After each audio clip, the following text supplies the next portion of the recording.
concentración o no desconcentración no tiene que ser el objetivo a nuestro entender central. El objetivo central tiene que ser la pluralidad, la competencia, la libertad, la apertura y al mismo tiempo, en el marco de un sector más amplio, la inversión y la mejora de servicios para cada uno de los argentinos. En ese sentido sí es una visión distinta.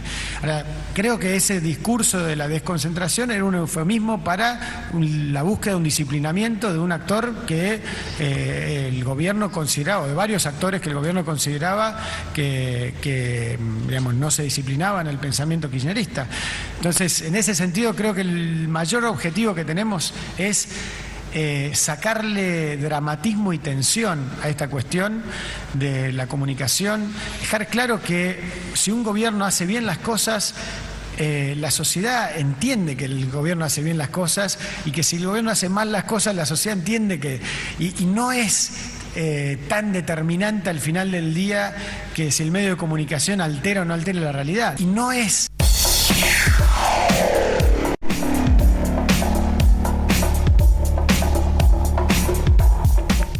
Palabra del jefe de gabinete, Marcos Peña, que se refería a este decreto que bueno, modifica la Ley de Servicio de Comunicación Audiovisual. Después vino la sanción también del juez Arias de La Plata. Bueno, muchos temas da lo ocurrido esta semana y que viene sucediendo en todo el final de 2015 con respecto a la Ley de Servicios de Comunicación Audiovisual. Y tenemos un gran gusto en Bonito Cuelgue de dialogar con Lila Lucchesi. Es licenciada en la UBA, doctora en Ciencias Políticas de la Universidad de Belgrano, profesora e investigadora también de la Casa de Altos Estudios de Buenos Aires y también de la Universidad Nacional de Río Negro. Lila, te saluda Adrián Pertoldi de Bonito Cuelgue. ¿Cómo estás?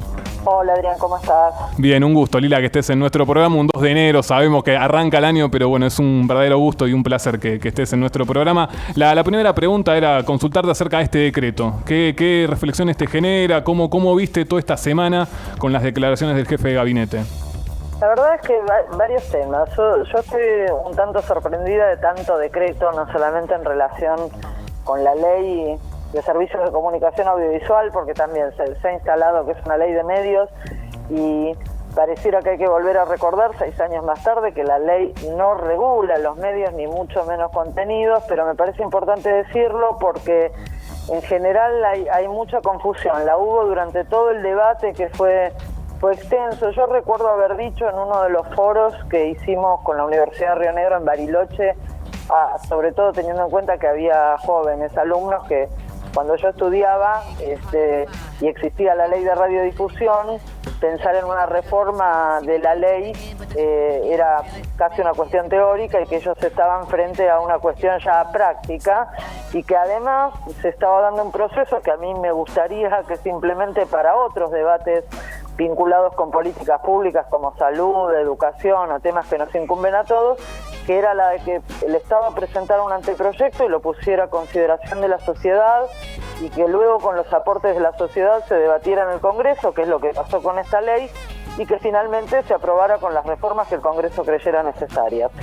Yo no soy de las que piensa que las leyes no se tocan, porque para eso existe el Parlamento y para eso están las instancias de debate, pero me parece que si hay alguna razón o hay alguna voluntad de modificar la ley, el ámbito natural es el Congreso, que es uno de los poderes del Estado y que es insoslayable en democracia, y que realmente me parece que ese debiera ser el ámbito. Lila, ¿te parece, en primer lugar, digamos, esto bajándolo a tierra y a partir de los conceptos que vos vertís, que esto es un favor al Grupo Clarín, que es un favor a partir de una protección a futura, un blindaje mediático a futuro en lo que tiene que ver este inicio de gobierno de Mauricio Macri, o sentís que es un favor ya devuelto de cuestiones que ya se trabajaron antes en lo que tiene que ver el Grupo Clarín? No lo sé. A mí me parece que por otras cosas que yo veo en las redes o en la calle misma o con expresiones que se vierten respecto a, por ejemplo, que Radio Nacional Rock pase solamente música y mucha gente contenta respecto de que haya otra gente sin trabajo. Sí, es increíble. Hay como una cuestión de revancha que a mí me parece no solamente improductiva, sino también peligrosa, porque de repente tendría cierta lógica que un gobierno que asume y que una autoridad que asume en un medio público quisiera hacer cambios en la programación. Ahora, uno no termina de entender bien por qué un operador o un productor de tercera línea debiera quedarse sin trabajo. Entonces hay situaciones que que más que desde un punto de vista de análisis que a veces puede rozar lo conspirativo, por momentos da idea de revancha, si querés, ideológica, política, de clase, o simplemente de fanatismo en sí, ¿no? Lila, otro de los temas puntuales que tiene que ver, que decía el jefe de gabinete en el audio y que a mí me sorprende, dice, bueno, que finalmente los medios compitan entre sí. Sabemos muy bien que la competencia en lo que tiene que ver el mercado de lo que es el mercado de la comunicación, básicamente conspira a grandes poderes de concentración de los grupos que tienen mayor predominio. Muy, muy elocuente. Yo lo vi balbucear a Marcos Peña. Parece que ni ellos se creen esta cuestión de la libre competencia de los medios. No, digo, a mí me parece que está bien que los productos que están pensados mercantilmente que compitan, y está bien, y siempre fue así. Además, el sistema en Argentina siempre ha sido mixto, digamos, y que uno tiende a pensar que los canales públicos deben satisfacer las necesidades de aquellos que no están contemplados por la competencia porque no es negocio, y también dado cuál es el marco regulatorio en vigencia, porque digamos hay una resolución de un juzgado de La Plata que dice que estaría en suspenso el decreto, etcétera. ¿Cómo ves eso? ¿Cómo ves la sanción del juez Arias? ¿Lo ves que puede llegar a dar frutos a futuro o que es una...? No sé, yo creo que es la primera parte de una batalla que viene más larga y que... Digo, a mí no me parecería mal que la ley vuelva al Congreso y se discuta si hay que discutirla. Lo que me parece totalmente improcedente y me parece incluso antidemocrático es que se resuelva de este modo. Si hay que discutir, se discutirá. Lo que pasa es que, como se discutió todo este tiempo, ¿no? Tengamos en cuenta que 2 artículos de la ley estuvieron en discusión durante años. Y sin embargo, eso no hizo que se tomaran medidas arbitrarias ni de otro orden. Entonces me parece a mí que es peligroso, y también a mí me preocupó mucho de las declaraciones del ministro que dijera que se acaba la guerra contra el periodismo, porque en realidad me parece que hay que hacer varias distinciones. Por un lado, que el periodismo no es la empresa mediática. Digo, no es lo mismo, no es la misma cosa. Y entonces cuando aparecen estas lógicas de revancha respecto de algunos periodistas que a lo mejor están muy identificados con el kirchnerismo y que probablemente frente a una nueva gestión, esa nueva gestión les pidiera que dieran un paso al costado, como pasa en todas las gestiones a lo largo de estos años, desde el 83 hasta acá, me parece que no tiene que ver con el trabajo de los profesionales que van a ganar el pan haciendo lo que saben hacer. Entonces está todo muy mezclado. Y por otro lado, hace alrededor de 3 años o 4, yo no me acuerdo exactamente, Marcelo Borrelli, que es un colega, me pidió a mí que escribiera un artículo sobre el periodismo militante y el periodismo independiente. Y yo encontraba en el análisis ciertas prácticas similares, ¿no?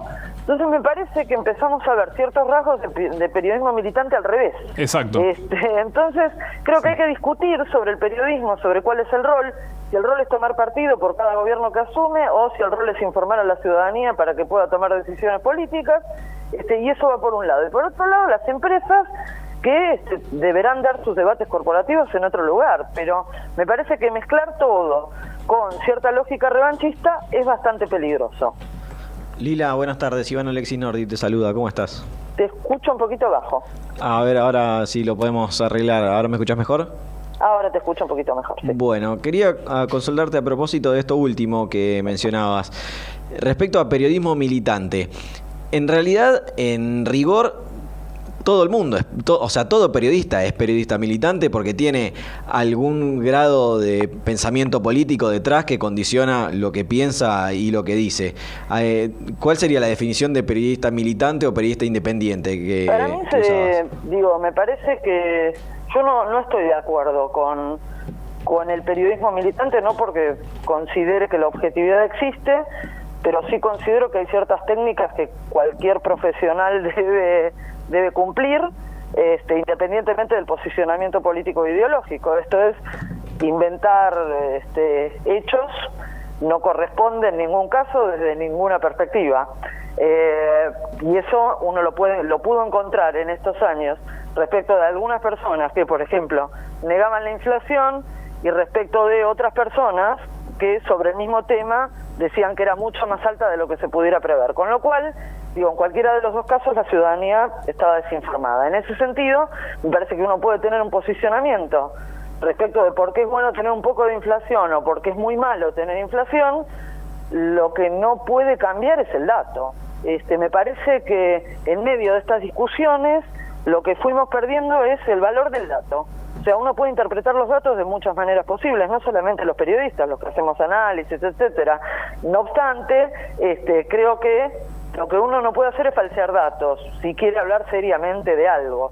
En ese caso, uno, en estos últimos poquitos días que lleva asumido el gobierno, también encuentra falseamiento de los datos. Y también uno puede chequear a los medios que chequeaban a los otros medios.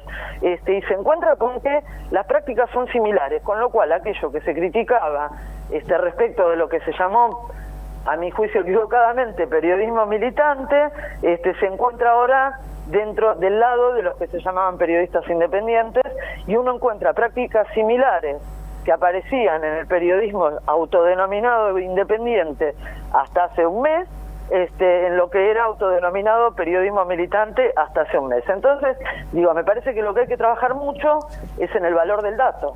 El posicionamiento está bien que se explicite, lo que no puede fallar es, bueno, ¿cuántos prófugos hay? ¿3? ¿Más? ¿Ninguno? Después lo que se opine acerca de eso es otra cuestión. Pero lo que no puede faltar es el dato. En conclusión, tanto el periodismo militante como el autodenominado independiente eran militantes, siendo periodismo militante un eufemismo para decir periodismo operador. Más o menos, sí. Yo hoy, por ejemplo, estaba leyendo a Raimundo Roberts esta mañana en La Nación y realmente no me resulta muy distinto de determinadas columnas que uno podía leer en los medios llamados militantes hace 3, 5, 7 años. Cambia el signo, pero si uno se fija cuáles son los procedimientos, están muy alejados de lo que se puede considerar una buena práctica periodística, y por otro lado no se sustentan datos, con lo cual es muy problemático para la ciudadanía, porque no tienen en qué asentarse para tomar posición.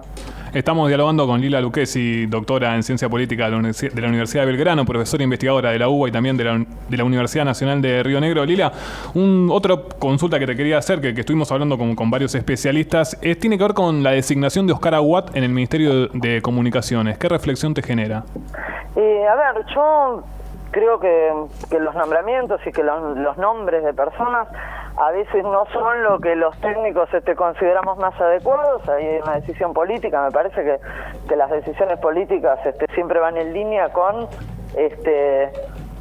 políticas más amplias que lleva adelante un poder ejecutivo. Yo en ese caso no cuestionaría. En áreas muy técnicas sí, a mí me ha tocado sorprenderme con el nombramiento que luego fue recapacitado respecto de, por ejemplo, el secretario de Políticas Universitarias, que era alguien que no tenía nada que ver con el tema. En este caso los funcionarios políticos se nombran por otro tipo de razones, uno podría llegar a entender. A mí no me llama la atención ni me preocupa la cuestión de los nombres de las personas, sino cuáles son las políticas que se llevan adelante, y a mí en estos pocos días me preocupa la superabundancia de decretos.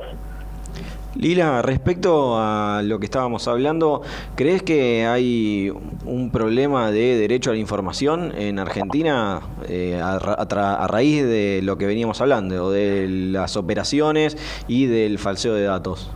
Yo creo que hay un problema de calidad de la información. Me parece a mí que hasta el momento, y tampoco me gustaría hacer futurología, pero hasta el momento no ha habido un problema de expresión en la Argentina desde el 83 hasta acá. Yo diría, no se han cometido actos de censura. Uno podría discutir, por ejemplo, el levantamiento de 678, si es un acto de censura o es realmente un cambio de política de programación, o es una decisión empresaria del productor de retirar el producto de la TV pública, que es una de las cosas que pasa en este momento. Pero, independientemente de eso, no ha habido, me parece, los que tenemos memoria histórica de lo que sí era efectivamente la censura, me parece que no ha habido, que nos hemos cansado estos últimos 12 años de leer notas en diarios y en programas de radio y en programas de televisión dependientes de productoras privadas, diciendo cuán autoritario era el gobierno, que autoritariamente les dejaba poner en público que el gobierno era autoritario, y vimos la operación inversa con los últimos programas del 678 diciendo que el canal público debiera dejarlos decir lo que estaban diciendo en ese momento. Entonces, me parece que por el momento o hasta el momento no ha habido un problema de derecho a la información. Sí me parece que tenemos desde hace un tiempo bastante largo un problema con la calidad de los datos que manejamos, que suelen ser sesgados, que suelen estar muy cruzados por intereses y que tienden a directamente desaparecer de la agenda en algún caso y que nos privan a los que necesitamos información para tomar decisiones de algún insumo necesario para tomar esas decisiones. Me refería más bien a esto, al derecho de la sociedad a la información, que más que a la libertad de expresión. En tanto y en cuanto vos mencionabas que al haber falseo de datos tanto de un lado como del otro, lo que le termina llegando a la sociedad, en definitiva, no es la información real. No, hay mucho de sesgo y mucha distorsión dentro de la información que se maneja, digamos.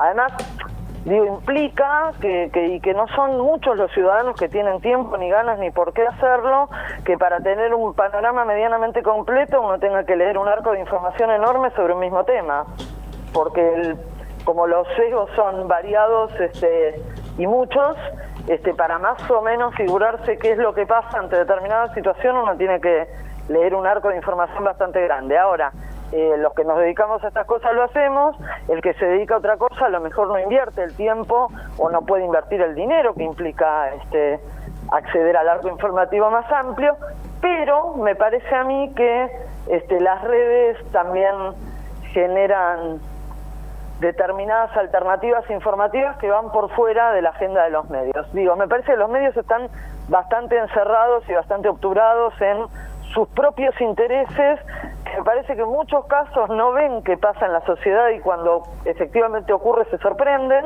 y que mientras tanto la sociedad va interactuando vía grupos de WhatsApp, vía Twitter, Facebook, etcétera, y la información va circulando también por otras vías más informales como el almacén, la sociedad de fomento y el club, y hace que la gente o que lleva a los chicos a la escuela vaya accediendo a la información también por otros canales.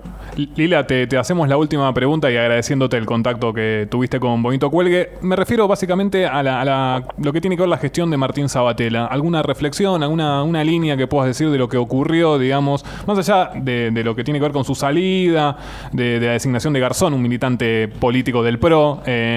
¿Cómo fue este proceso de Martín Sabatella al frente del APSCA? ¿Qué pensamientos te trae? A mí me hubiera gustado que la ley se cumpliera plenamente mientras estuvo vigente y sin el decreto del que estamos hablando, por la seguidilla de estrategias judiciales de Clarín específicamente. Sí. No se cumplía con esos artículos específicamente, pero también me hubiera gustado que se cumpliera con el resto de la ley de manera plena y eso no pasó. No obstante, me parece que en este momento hacer balances de la gestión no tiene mucho sentido porque se está violentando la ley, que independientemente de los gustos que uno pueda tener en orden a las personas que lleven las políticas adelante, la ley dice que los funcionarios cambian cada 4 años y se alternan con 2 gobiernos, sean del mismo o cambien de signo. Claro. Como ocurre en Europa, y me parece lo más complicado. Sí, como ocurre en Europa, en los lugares supuestamente donde el PRO dice, bueno, son ejemplos a seguir, no los respeta, justamente como pasa en Gran Bretaña, en Alemania, en otros lugares, no los respeta. Sí, uno puede tener alguna salvedad respecto a la gestión, pero a mí me parece que es gravísimo, porque va más allá de la Ley de Servicios de Comunicación Audiovisual que regula el espacio radioeléctrico y no lo demás, sino que lo que termina avasallando es derechos constitucionales, son formas institucionales, es tener en cuenta cuáles son las instituciones, y no pasa solamente respecto de la Ley de Servicios de Comunicación Audiovisual, con lo cual, si va a ser un signo o una impronta del gobierno, a mí me preocupa porque para algo está el Congreso, para eso votamos legisladores y tenemos representantes. Y todas las leyes se pueden discutir en el Congreso y no es que no se puedan tocar, pero el ámbito de debate es otro. Lila, muchísimas gracias por estar en nuestro programa y un gran inicio de 2016. Igual para ustedes, muchas gracias. Bien, estamos dialogando con Lila Lucchesi, tiene